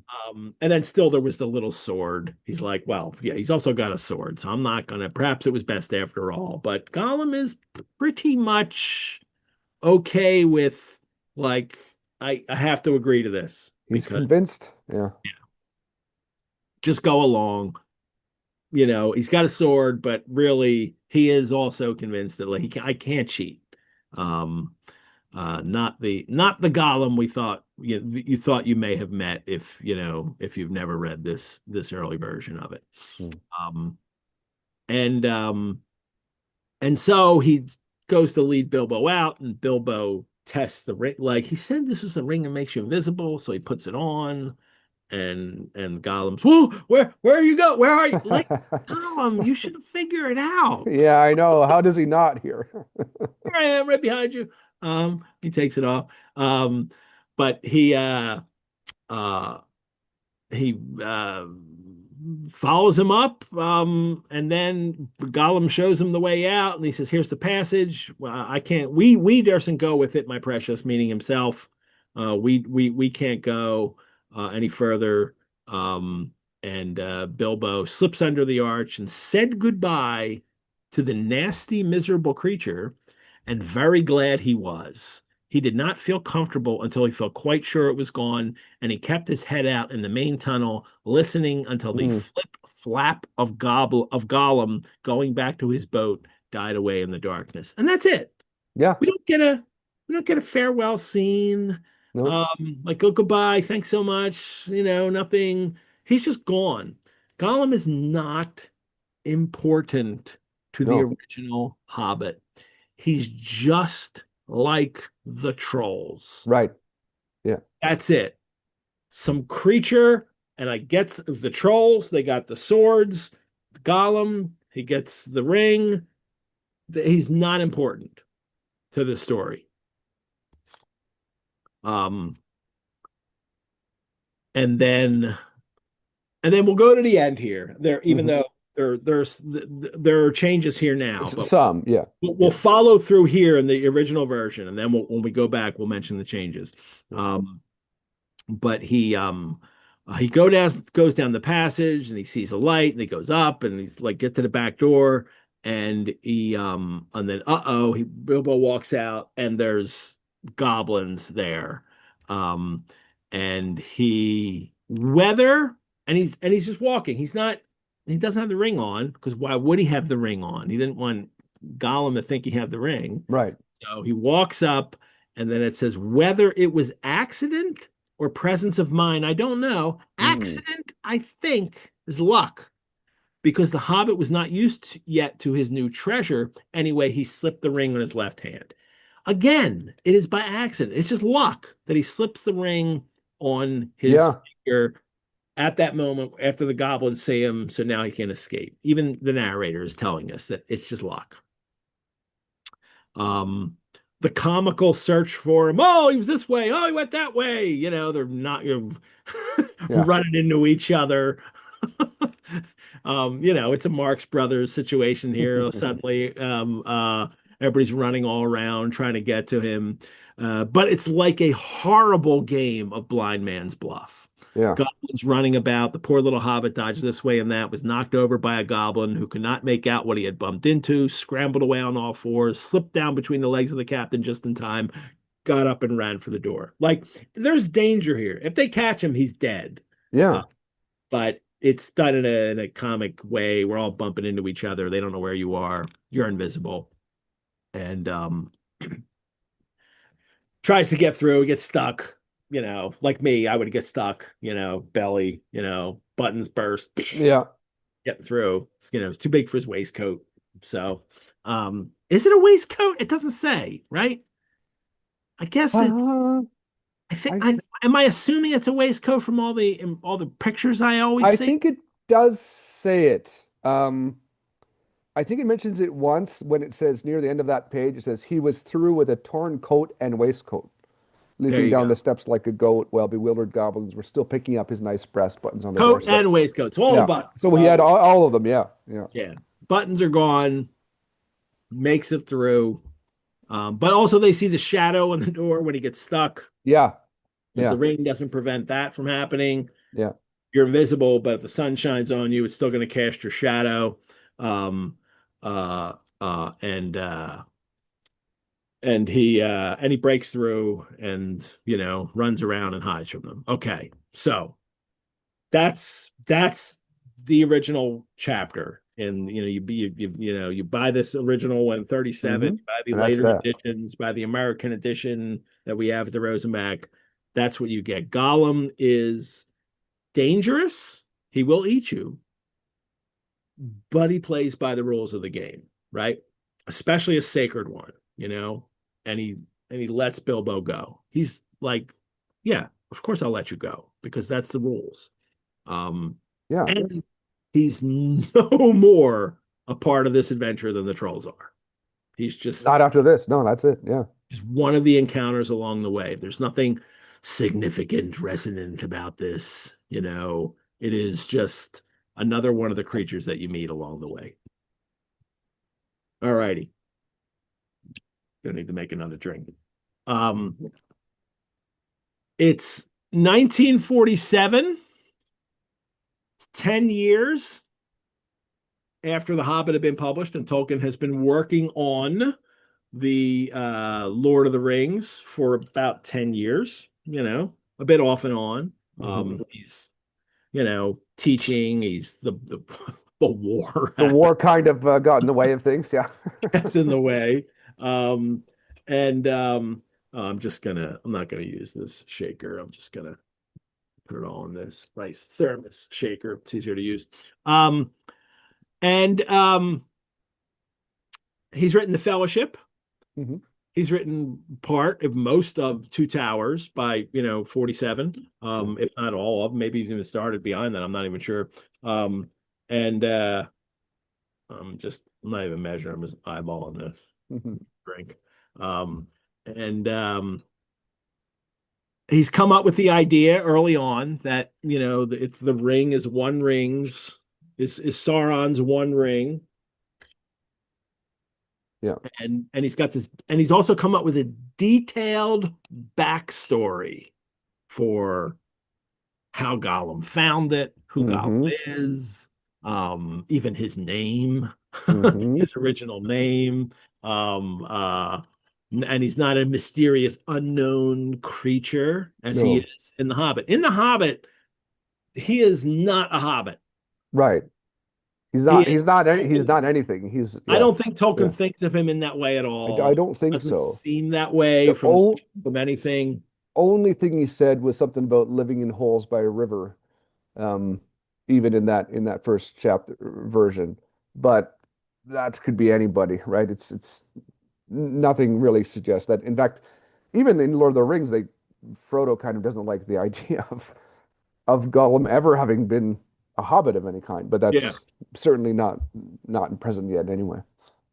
So, but none of that fits what we just read, Right? No, what we no, just talked yeah, about. That's, that this is the one ring, this is the ring of power, this is gonna, cause you all kinds of, problems, in possessing it, and none of that fits. So he rewrites the chapter, and then it gets republished in 1951, and then we have the new version, which will go through starting where those changes. And it's wonderful that, and we have this link to put in the chat too, and you can find this easily online. You don't need the link from me. Just look up Tolkien reading Riddles in the Dark. mm, Um, uh, he had someone come to his house once. I think it was a friend of his or something who had this kind of really nice recorder, and he recorded Tolkien reading hmm, different things, including this part of chapter from the, like, when Gollum here, deep down in the dark lived their old lived old Gollum. Like from there to the end of the chapter, he read it and it's yeah, recorded. And the recording works so well that they were able to clean it up and it was able to be published, and Cadman released it, yeah, and you can still buy it now from HarperCollins. And it is it's it's extraordinary, Graham, because this is must have been what it was like for his kids to hear him, right? yeah, yeah, no doubt, yeah, Doing the Gollum voice, like, Yeah. I can imagine even, much later when it's released as adults, Christopher and Michael and listening to it, thinking like, oh yeah, that was it. Like, Yeah. so I need to record myself reading some things. My Well, kids and later. because I mean, in our own time, like Andy Serkis's voice is like kind of the Yeah. go-to, right? And it was Yeah. incredibly influential. But Oh, it's so good. and just the iconic. But yeah, there's to get Tolkien himself doing it is always a great treat. Yeah. All righty. Let's get to this chapter. Now, it's all the same almost entirely. There's, Hmm. again, I mentioned that small slimy creature, thin face, but they're not this changed. They're not till 1966. Um, and then the first big change happens when Gollum is worried about, um, he's thinking about riddle games. And in the original version, and it is going back on my Word docs here. In the original version, it is the only game he had ever played with other funny creatures sitting in their holes in the long, long ago before the goblins came and he Yeah. was cut off from his friends far under the mountains. He changes that to before he lost all his friends and was driven away alone Hmm. and crept down into the dark under the mountains. So he lost all his friends. Gives him some kind of aid like he did this and was driven away by his friends. He didn't just like get separated because the goblins came. Gollum some way caused this. Right. And that, that matches the, the story that he comes up that Tolkien has come up with about Gollum that you can read about in the beginning of the Lord of the Rings. It's the germ of his story, of his Gollum story that Mm. we got here now in this. Um, the next change is very slight, and it's just taking out present because now the contest isn't about it being a present. Um, in the original version is you don't if I win I eat you. If you win, I give you a present. Now it is if it asks us and we doesn't answer, then we does what it wants. Right. We shows it the way out. Yes. So the present is turned in now. I'm just going to show you how to get out of here because that's what you want. Um, Gollum wins, he eats Bilbo, Bilbo wins, Gollum shows him the way out. There's no mention of a present through, well, there is a No. mention of a present, but it's not, Yeah. yeah. Not that he's going to give it to him. Yeah. So the riddle game has almost no changes to it. Yep. Um, and then until the end, and it's when Gollum guesses wrong. And remember, in the early version, it was Gollum who thought, "Oh, the game is sacred. I can't cheat." Right, Grant? What is Yeah. it this time? Uh, uh, so now, okay. So I'm on the updated copy Both now. wrong, cried Bilbo. Okay. Right. And then, okay. Time to, let's see. Wrong again. Okay. Both wrong. Okay. Yeah. He knew. So Bilbo knows, of course, that the riddle game Bilbo. was sacred and of immense antiquity, and even wicked creatures were afraid to cheat when they played at it. So it's possible, right, that even Gollum might feel that way, but it says Bilbo Yeah. felt he could not This trust is, this we've slimey. completely changed perspective Right. here. In the Yeah. first So version, it was Gollum is like, who I can't felt cheat, that? Yeah. sacred game. Now Right. it's Bilbo who thinks the game is sacred. Right. And Gollum wouldn't cheat. Well, he's wrong. Right. because And he can't because he's trust him. about Yeah. to cheat, Yeah. or about to try to cheat. Yeah. Uh, and then but we even get this Tolkien even adds a little about Bilbo in the contest and what he did, right? First, it's he felt he could not trust this slimy thing to keep any promise at a pinch. Uh-huh. Any excuse would do for him to slide out of it. And then that last line, And after all, that last question had not been a genuine riddle according to the ancient laws. Right, right. we get even like, you Yeah. know, Bilbo realizing that, like, I wonder if I may I. have cheated, Yeah, actually. yeah. Um, that, kind of murkiness, that moral, uncertainty is in there. Hmm. It wasn't really a riddle he asked in the end. And now Gollum doesn't attack him at once, and he could see the sword in Bilbo's hand. And Bilbo says, "What about your promise?" And then Gollum says, "Did we say so, precious? Hmm. Show the nasty little Baggins the way out. Yes, yes. But what has it got in its pockets, eh?" Um, and this nasty is used. Actually, the nasty is used all through the chapter, even in the old one. Yeah. There's nasty, sliming things with big, bulging eyes. Um, it's referred to, Gollum is referred to as nasty. The narrator refers to Gollum. Bilbo refers to Gollum as nasty. The narrator refers to Gollum as nasty. There's a riddle is a nasty poser, Mm. and Gollum's nasty. But now when Gollum starts using that word, it's about Bilbo. Yeah. It's got two S's in it. So it kind of then becomes that like Yeah. this word is now different. And this is, I think Tolkien thinks of these things because he's so attuned to words. Mm. Oh, it's a different word. There was nasty about Gollum and other things, and now there's nasty about Nasty. Yeah. Bilbo, and that only Gollum uses the word this way. Yeah. Or his sword at one point is a nasty, Yeah. nasty. Right. Right. Um, but Bilbo says a promise is a promise.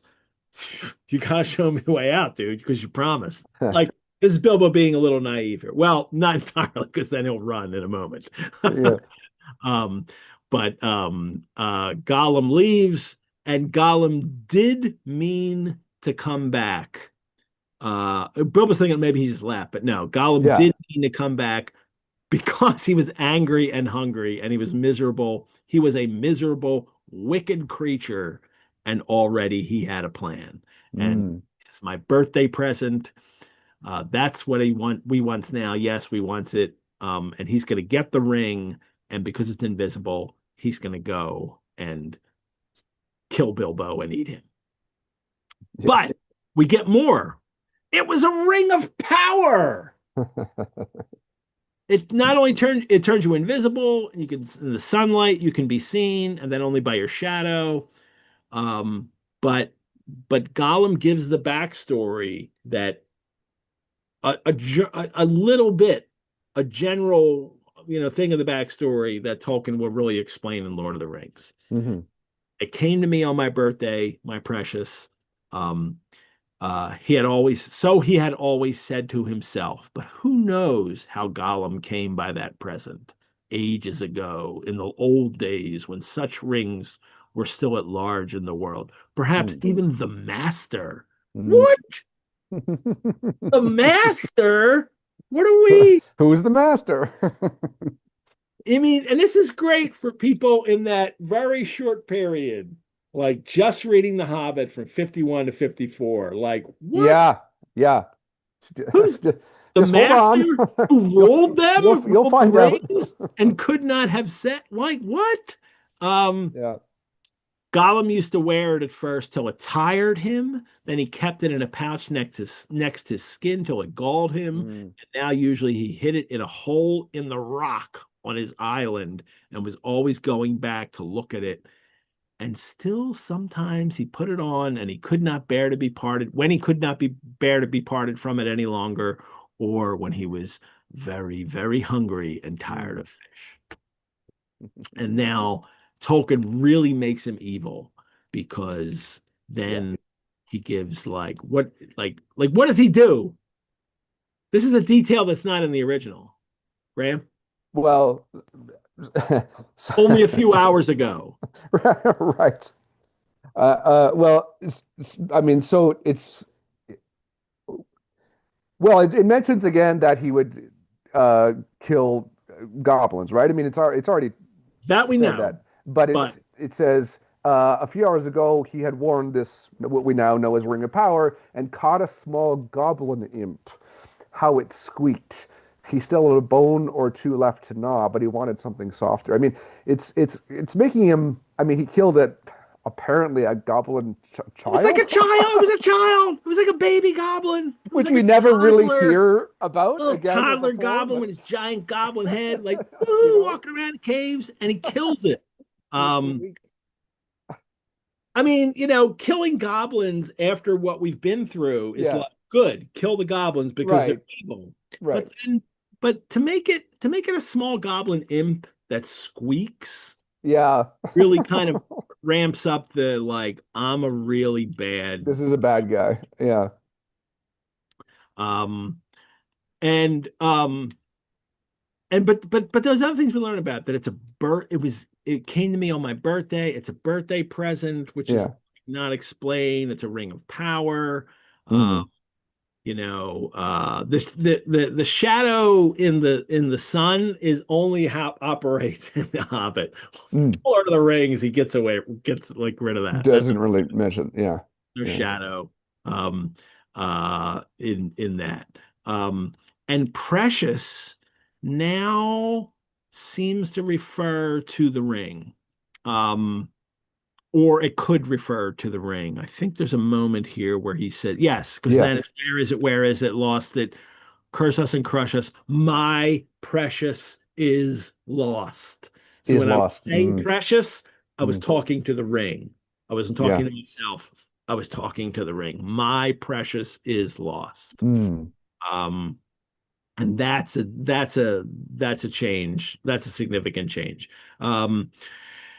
It mustn't ask us. So Bilbo's like, what's going on? It mustn't ask us, not its business. No, Gollum, it's lost. Gollum, Gollum, Gollum. Yes. But you never guessed my last question, and you promised. Bilbo's still like, come on, Yeah. all the rules. Yeah. Yes. And that is actually unlucky in a sense, because that reminds Gollum of the question, what has it got in its pockets? Right. Why don't you tell me? Yeah.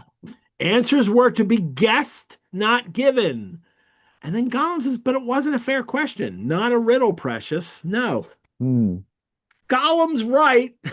Yeah. But but hey, he didn't complain about it during the game. So, and then Bilbo says, hey, but I just asked you a question. What have you lost? So Yeah. Bilbo's starting to worry, as he should worry, that, Gollum is, shrieking and realizing that that Bilbo has his ring, um, and um, and becoming enraged. And for Lord of the Rings readers, but for even for the readers now reading this part of it, this is a way, I think, to show how evil Gollum is. Mm. He's so completely possessive, and this is his thing, and he's gonna kill Bilbo anyway, right? Right. Like, Yeah. it's not like the ring is making him, like, you might have my ring, so I have to kill you now. He's gonna do it anyway. That's his plan. Yeah. So Yeah. Gollum meant to murder him, it Hmm. says. Hmm. Um, and Bilbo put his left hand in his pocket, felt the ring very cold as it quietly slipped on to his groping forefinger. Um, Hmm. it's well, now is it luck or not? When Hmm. Gollum's after him, uh, because of the changes, right? I mean, he does it in a way that emphasizes his luck again here. Like Yes. he In the put his hand moment, in it his certainly pocket. was. Yeah. And like, what have I got in my, because Gollum's like, what have you got in your pocket? He's like, what do I have in my pocket? Oh, that's what I had in my All pocket that I was right. thinking about. Um, left hand, sorry. Yeah. And but the because of what we get later. I mean, Yeah. Bilbo's not going to put his hand in his pocket if Gollum doesn't ask that question.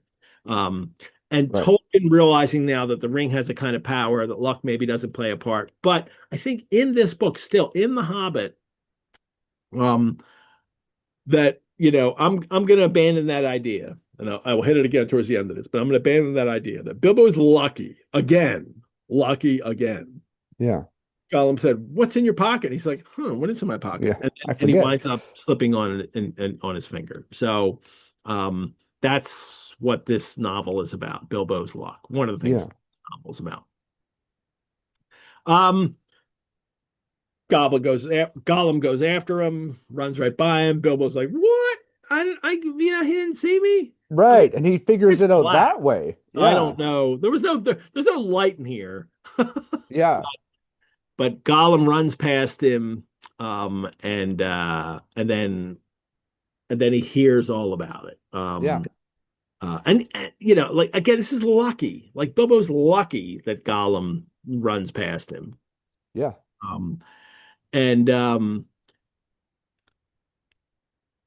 he starts talking to himself, and then Bilbo overhears everything because Gollum just tells everything. And normally this would be like, like really like the bad Right. guy telling the good guy. Explaining. Oh Yeah. no. But here it. I think it works here because Gollum's used to this, right? Yeah. That's what Gollum does. But he does all the time. He talks Yeah. to himself, talks out loud, doesn't talk to, he doesn't keep it inside his head. He talks out loud. So it would be natural for him to then Yeah. recite everything that's going on in his brain here to himself. And Bilbo overhears all and realizes the ring makes him invisible, and now he can follow Gollum to the back door. Gollum's like, "Oh my God, he's going to go to the back door. Mm, I better go stop him." Um, but there's also those lines in there too. Suddenly, Gollum sat down and began to weep. yeah. Whistling and gurgling sound horrible to listen to. That's horrible, and it's also sad. Yeah. Yeah. This is a creature who has been, who is alone in the dark, just murders people. Yeah. That's awful, and I don't want to be any parts of you, but it's sad as well. Yes. It is a pitiable creature. Bilbo is a nasty noser, a nasty nosy thing. Mm, What's he got in his pockets? He's got the present. He's got the present, our precious present. Um, uh, and then Bilbo realizes that what it is, and then he follows Goblin, and then he stops because Gollum says, "Lots of goblins. We smells them." I'm like I'm betting goblins don't smell like elves. yeah. No, I'm sure they don't.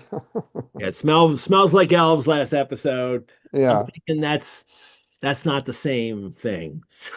Yeah. I Goblins. bet. I don't want to know. I don't even want to know No. what goblins smell like. Elves, though, yeah, yeah. Yeah. I want to I want to smells like elves candle. Oh, Yeah. that's nice. Yes. I don't want a goblin smells like goblins candle. Um, so they Bilbo then he's trying to be quiet now. He's invisible. He's wearing the ring, and but Gollum knows he's there because, he can smell him, he can sense him. He's Yeah. used to living in the dark. He doesn't have to see anything. It's not like the ideal thing to escape Gollum. Uh um and Even though he's thrilled that he has the ring, this is, Gollum's on the alert here. Uh, Yeah. And and he knows that Bilbo might be invisible now. I love the suspense in Yeah. these, two paragraphs here. Um, he must get away out of this horrible darkness while he had any strength left. He must fight. He must. Oh, I'm sorry. There was tension before and suspense. Yeah. There was only the black shadow, all this stuff. Gollum waiting for him. Then we get to this paragraph here that I just started reading that there's this ethical dilemma that he has to, Yes. you know, deal with. Read that whole paragraph. Bilbo almost stopped breathing. Bilbo, yes. Bilbo almost stopped breathing and went stiff himself. He was desperate. He must get away out of this horrible darkness while he had any strength left. He must fight. He must stab the foul thing, put its eyes out, kill it. It meant to kill him. No, not a fair fight. He was invisible now. Gollum had no sword. Gollum had not actually threatened to kill him, or tried to yet, and he was miserable, alone, lost. A sudden understanding, a pity mixed with horror, welled up in Bilbo's heart. A glimpse of endless unmarked days without light or hope of betterment. Hard stone, cold fish, sneaking and whispering. All these thoughts passed in a flash of a second. He trembled. And then quite suddenly, in another flash, as if lifted by new strength and resolve, he leapt. I you, there's so much in that, but There's that paragraph is so but important. also but that expression, hard stone, cold fish. Mm, Ah, mm. like these little things that he puts in there. Bilbo realizes first, I must escape, I must fight, I must stab. Must Yeah, is the word that he must stab, put out its eyes, kill it, and then he gets reasonable, right? yeah, That that I have to kill him because that's how I'm going to survive. yeah. But no, it's not fair It's not because fair. first I'm invisible, and then he says Gollum hasn't actually threatened him to kill him or tried to. Well, Right. he just doesn't know it. Like he was going to kill Right. He him. actually intended We're to, privy to that. but That he technically hadn't threatened to, I he's guess. wrong, Yeah, but yeah, that's true. But yeah.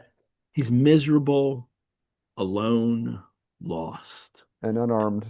and that equals understanding, pity. And this is so You know, important later yeah, in Lord of the Rings. This paragraph becomes yeah. extremely important. And this, glimpse of Gollum's life, the endless, unmarked days Yeah. without light or hope of betterment, hard stone, cold fish, sneaking and whispering. This is he scout on the porch of Boo Radley, looking out into Kill a Mockingbird and realizing, oh my gosh, this is his life. Mm, Um, mm. this is the putting himself in his shoes. Well, he doesn't wear shoes. Well, yeah, but His dirty with pockets clothes yeah. that Gollum wears. This is the existence you have, and and he trembled, and then I mean, he leaped like that. What a great expression to use at that moment. What a great, I mean, it's the perfect, because it's the proverbial leap, right?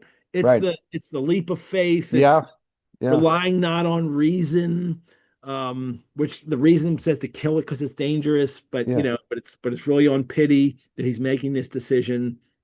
Um, it's this gorgeous moment, and and it's also a realistic moment in the sense that because then the next paragraph is no great leap for a man, but Right. a leap in the dark. That's what he's Yeah. doing. It's the leap of Yeah. faith, A leap in the literal. dark. Yeah. It's Indiana Jones taking that step, and what? Oh, there's actually a stone Yeah. bridge Yeah. there in Last Crusade, Yeah. right? Right. Um, it's like you have to take that leap, but also it's straight over Gollum's head. He jumps 7 feet forward and 3 in the air. Indeed, had he known it, he only just missed cracking his skull in the lower Mm, of the mm. passage. Like that reminder too that you know, you could have actually hit your head, and That'd be it. none of this would have mattered. No. The dwarves would have been outside, like, whatever happened to that guy? I don't know. He's gone. Would have said, on we go. Yes. And that their mission probably wouldn't have gone so great either. Yeah. Um, but um, but then after he leaps, Gollum's reaction is because he doesn't catch him, and then his Yeah. reaction is there was a hissing and cursing almost at his heels at first, then it stopped. All at once there came a blood-curdling shriek Mm, filled with hatred and despair. Now, mm. the despair can be pitiable, but the hatred then I think Yeah. makes it harder to identify with him. All at Mm, once, Gollum was defeated. He dared go no further. He had lost his prey, and lost too the only thing he had ever cared for, his precious.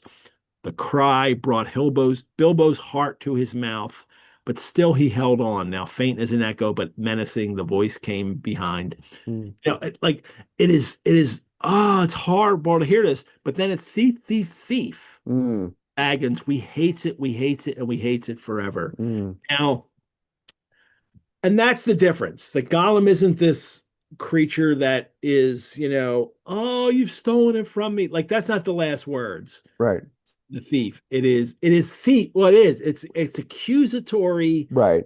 I hate And we you. hates it forever. Yeah. And the hate is hard to kind of feel, akin to. Even Yeah. we all feel hate. We all know what Yeah. this is, Yeah. but it's not something that we naturally, feel like, ah, about.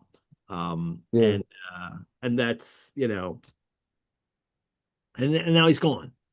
Now, obviously, you understand if you leave Riddle of the Rings, you know what this character is, Right.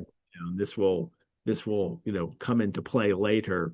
Um, but in the Hobbit, he's gone. It's So still it for turn the him. Yeah. page. Yeah. There's Another no adventure. more Gollum in the Hobbit. No. Um, Bilbo runs for the light, for the door, and then in the original version, it was lucky that he put his hands in his pocket, right? It was like his accident, like, oh, he just happened to stick his hands in his pocket, and like, oh, luckily he did that because the goblins are running after him. Here it's different. Here he is invisible, and it says yes, they saw him. Whether it was an accident or last trick of the ring before it took a new master, it was not on his finger. Hmm. The elves. Now here the ring has come off his finger without him realizing that he Right. stopped it. And it is, and the question is now, you know, it's not luck. Right.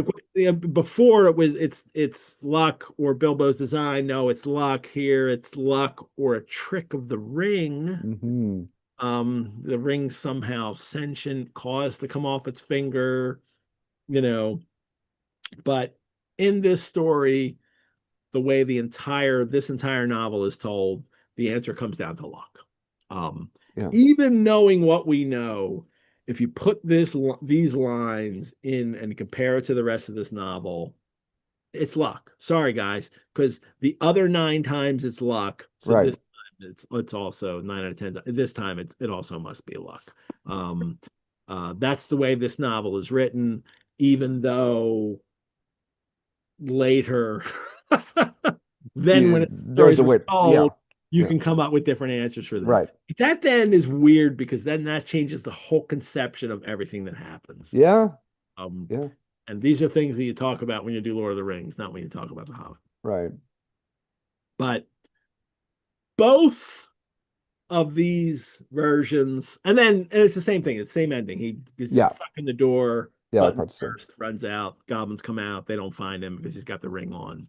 And it's and that's the end of the chapter. Bilbo had escaped is the last line in the original and in this. So um both versions exist, and it is fascinating to know that they both exist. And then Tolkien took both and incorporates them both into Lord of the Rings. Hmm. Right, great. And briefly, it is just that there's at one point in the novel, and well, with both Frodo, with Gandalf says to Frodo, "Oh, you don't mean the original story he told. You know the real story."